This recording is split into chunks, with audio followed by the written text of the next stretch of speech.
and welcome back to another episode of the Private Practice Growth Club YouTube channel. This is my very first in-person YouTube interview with the lovely Naseera Turkey, which I'm really excited about.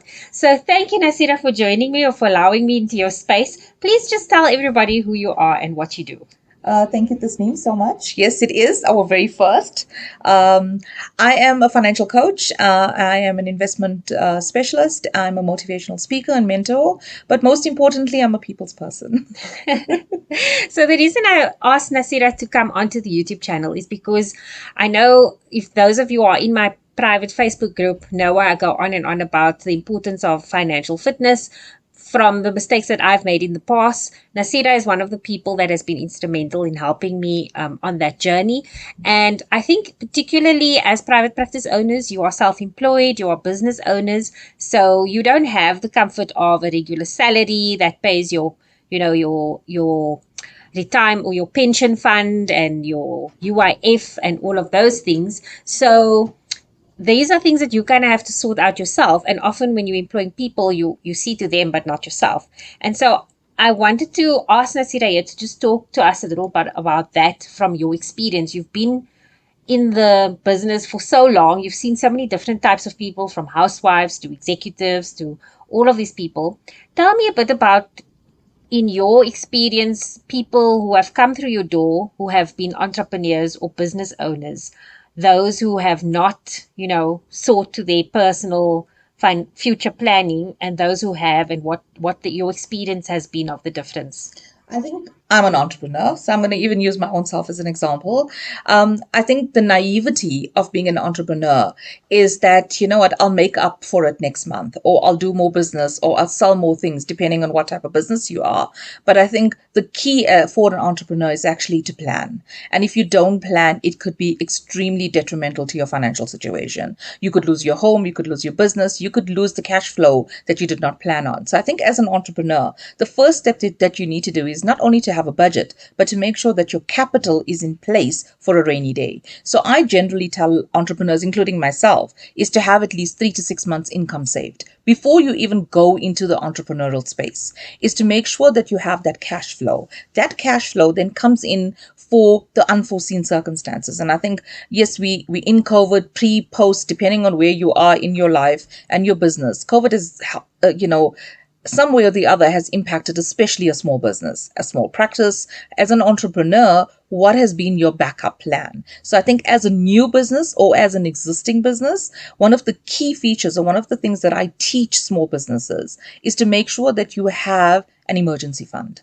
Put that 3 months income, whether it's your rental, whether it's your salary, whether it's just your running cost of your business. It's not even a salary to yourself. It's the running cost of making sure that your suppliers are being paid, that your rental is being paid, that your salaries are being paid to be able to keep that staff still working for you. So I think that's one of the main keys in terms of as an entrepreneur. But some of the mistakes that people make is that they don't have a budget. So they don't put a budget in place to say, what is my running cost? So if I had to ask a small entrepreneur, so what is your monthly expenses? They don't know that answer.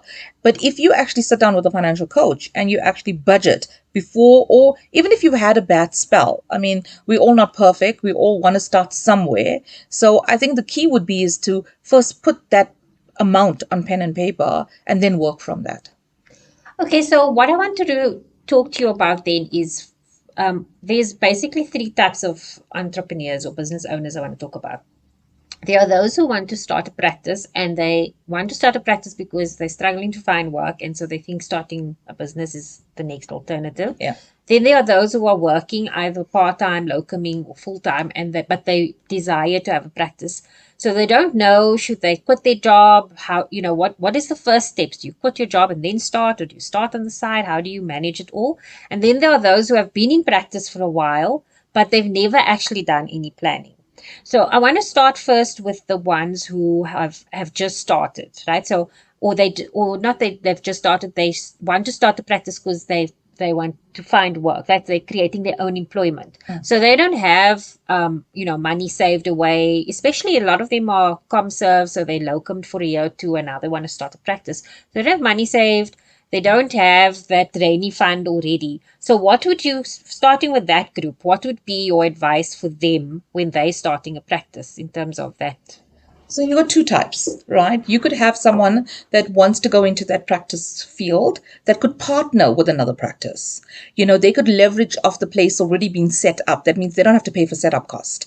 The room already has a reception. It already has a telephone line. It already has Wi-Fi. All they have to do then is pay for a fee to rent a space. So that already cuts costs because now you've never budgeted for it. You're out there in the open. You've just done your ComServes. You really want to go into private practice because you've never been able to have a job. So you don't have an income that will be able to, like you said, that you don't have a cash flow. So because you don't have a cash flow, you could start with a small budget of having to bring on a few clients that you could then afford. And you could even have seasonal offices, where you come in 3 times a week, work 2 times in another practice, 2 times in another area for that matter. And that could bring in the income. But I think the key would be is that when you plug into those kind of places, you now need to have a budget in place. Once you've gone to that step of you utilizing another person's practice, that can now build you an income. So I think that would be the key thing, because you don't now have to pay those running costs. You don't have to pay for drywalling. You don't have to pay for a telephone line.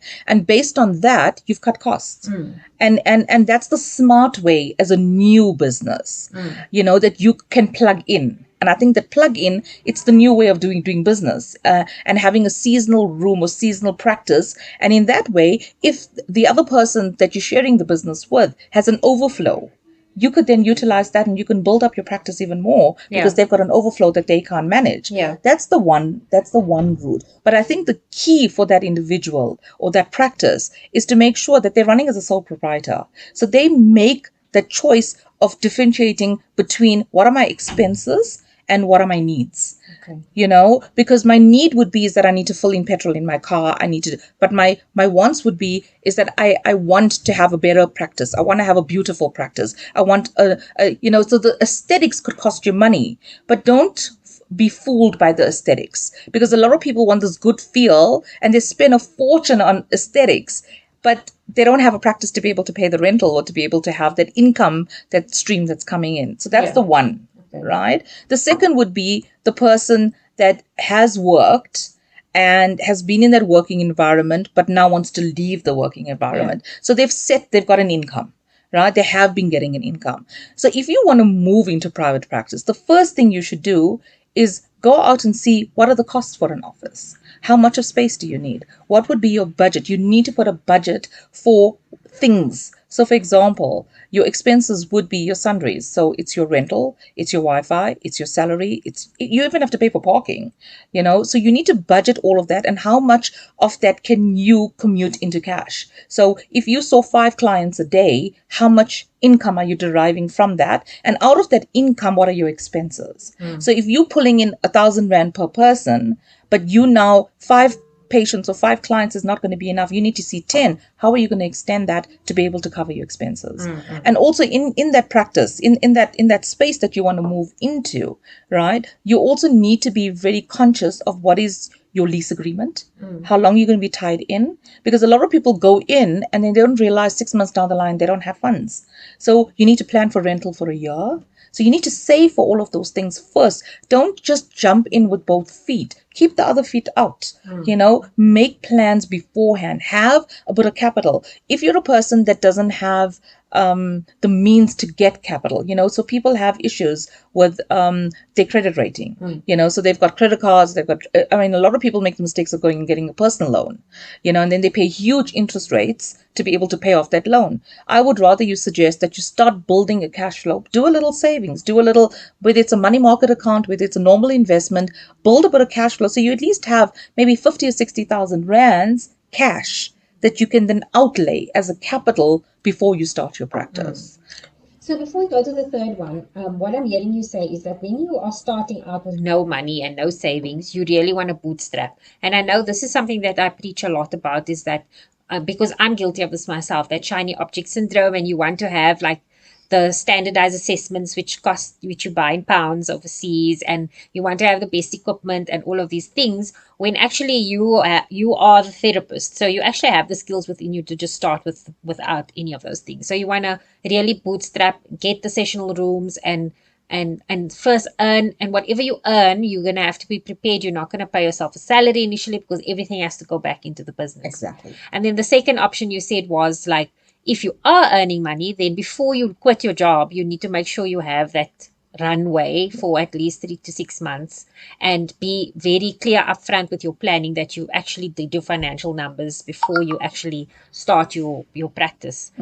So then the third group are people who have been in practice and they've never thought of this before. And I think a lot of private practice owners think to themselves, well, isn't it too late now? Because maybe like they're in their late 30s, 40s, and it's like, isn't it too late now to like think of my retirement?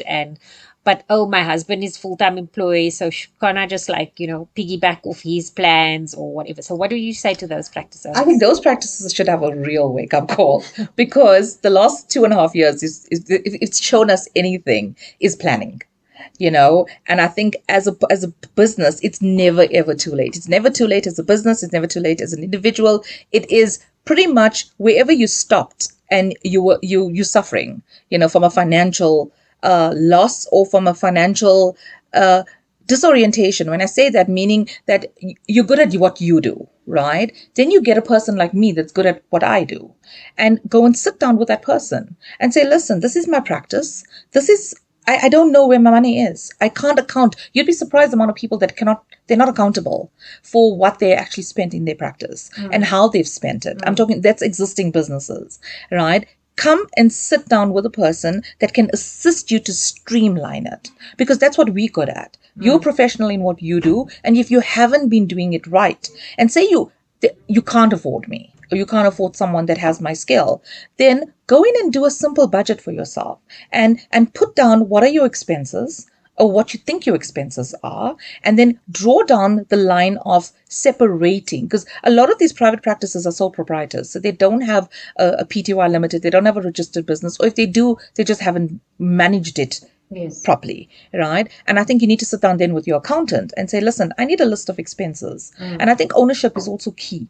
So if you are really in a dark place in your practice and you have not taken that accountability, you need to sit down with a professional person. And if you can't do that, then sit down with what you have. I mean, Google's our number one friend. You can Google anything these days. Google a budget. How does one put in a good budget? A startup, like we have little books for dummies. I'm sure there's budget for dummies.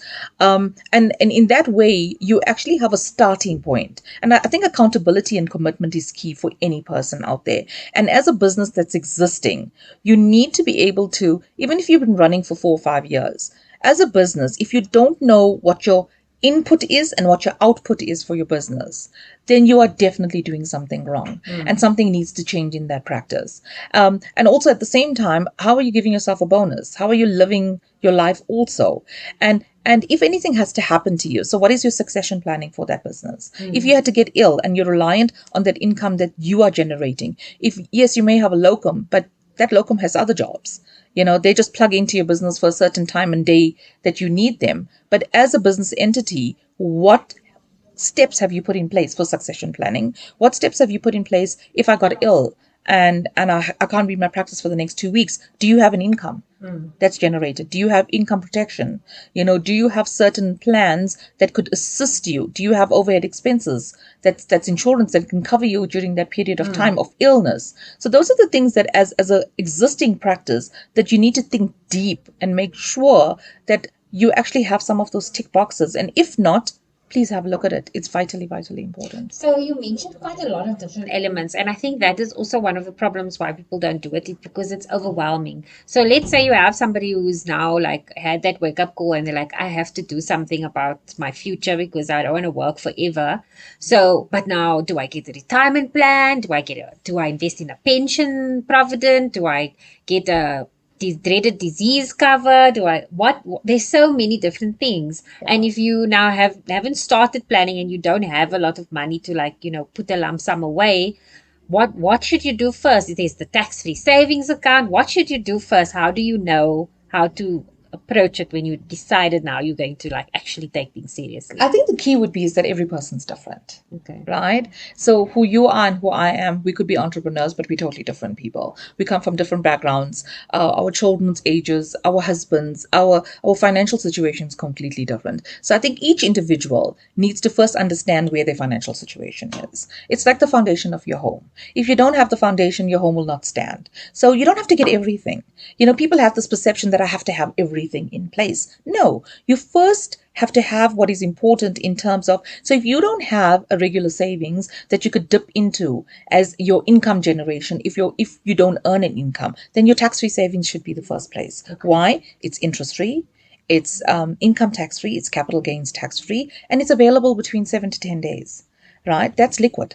So the first thing your practice needs to have is liquidity. Yeah. An RA is a long-term investment. Yes, dreaded disease is very important because illness. So if you are a person that comes in with health issues, you've got a family history that has hereditary issues, high blood pressure, cancer, and so forth, then is tax-free the first thing? Then that would mean your dreaded disease is more important to you. If you knew that you are 35 years old and you've not planned for retirement, then retirement should be something that you should be looking at, but you're healthy.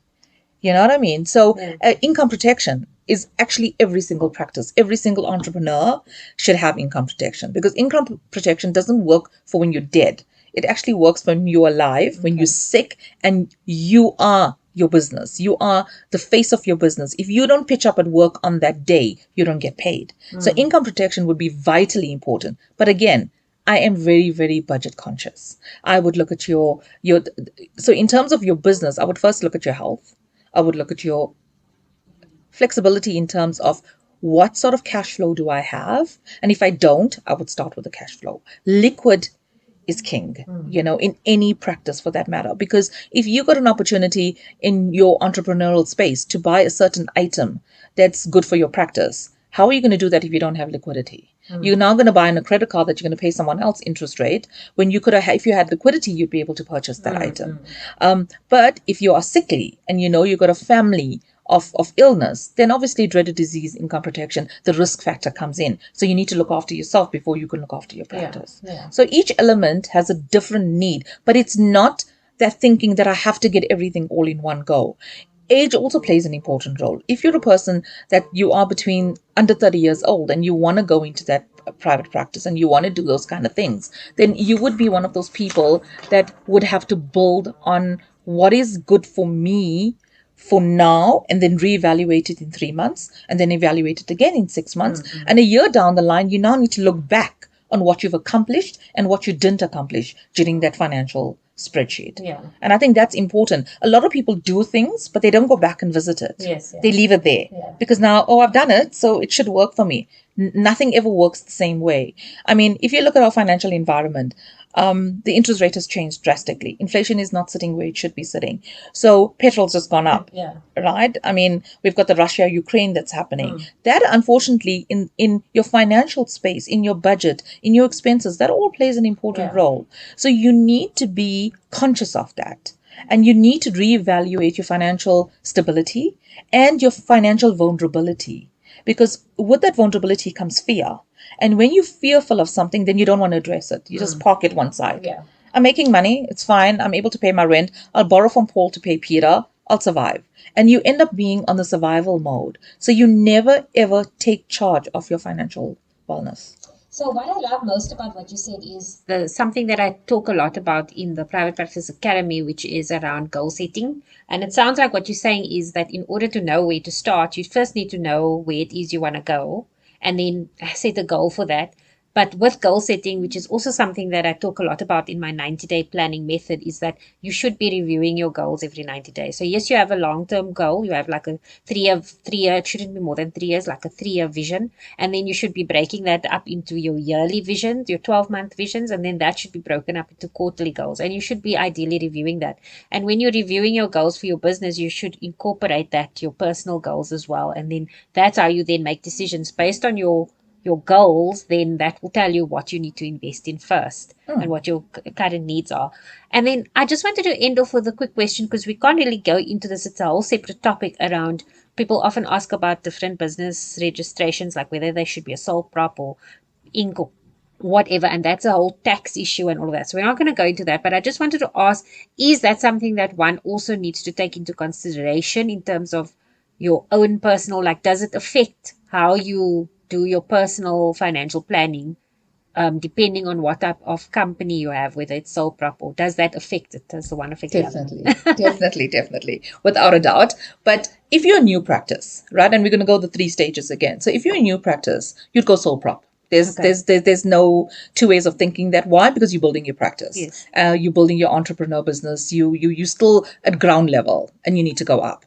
Then if you were a person that earned a salary and you move now into where you want to go into a seasonal room, you're still building it, you would go still sole prop, but then you'll manage that for 6 to 12 months. And then ideally, once you've got your foot in, you would then register your practice as a PTY limited.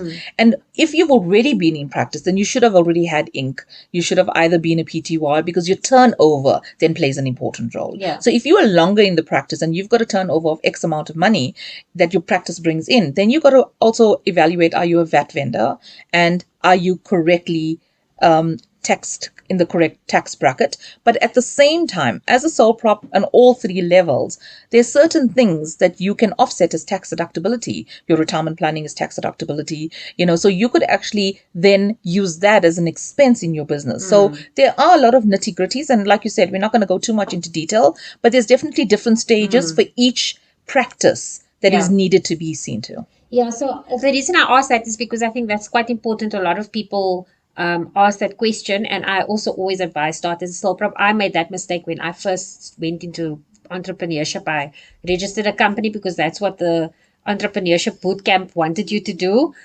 Whereas if I go back and done things differently, I would have started as a sole prop. And I think also, like, because what you're telling me, it sounds like this is why it's so important to actually work closely with your accountant and not just give the books off to the accountant and then they just do the books every year. It's supposed to be a relationship where they can advise you on what's the best tax for you based on what you want to pay yourself as a salary. And then that then needs to translate into what you work with your financial coach with in terms of, well, okay, so depending on what you're going to pay yourself, what is going to be the best option for you in how you actually allocate that money so you pay the least tax on it.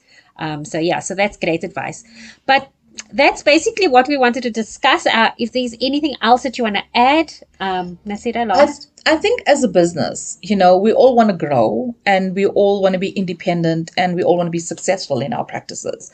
But you also need to be conscious. You got to take baby steps. And I think if you make the correct steps, if you apply the correct steps by sitting with an accountant and a financial coach to assist you, to guide you. I think guidance is most important. If you choose to be guided, then you're on your way to have a successful practice. And if you're already in a practice, don't feel disappointed that, you haven't reached that stage. There's always room for improvement and there's always room to learn. I mean, learning anything has no age limit. We've all learned that, we all know that over the years that your education capacity in any business or as an individual is limitless. And I think you need to believe in yourself and you need to believe in your business, but also give your business that respect that it's due. Thank you so much, Naseera. I think we covered quite a lot in a very, very quickly. But I think that the key message really is that you need professionals to help you with that. You're not going to DIY your splint when you break your hand. You're going to go to an OT, so go to a financial coach. And for Naseera's details will all be put in the description box below. So if you want to get hold of her and you need some advice, or maybe she can refer you to someone else, if what she offers is not right for you, then you can get all that details in the description box below. And also don't forget that in the Private Practice Growth Academy, we do actually do things in the financial fitness module around budgeting for yourself and for your practice, and the 90-day planning under the Optimized Operations module. So a lot of the things that you were saying that you need to do, we do also cover in the academy, so you can find information about that in the description box below as well. Thank you very much. Bye-bye.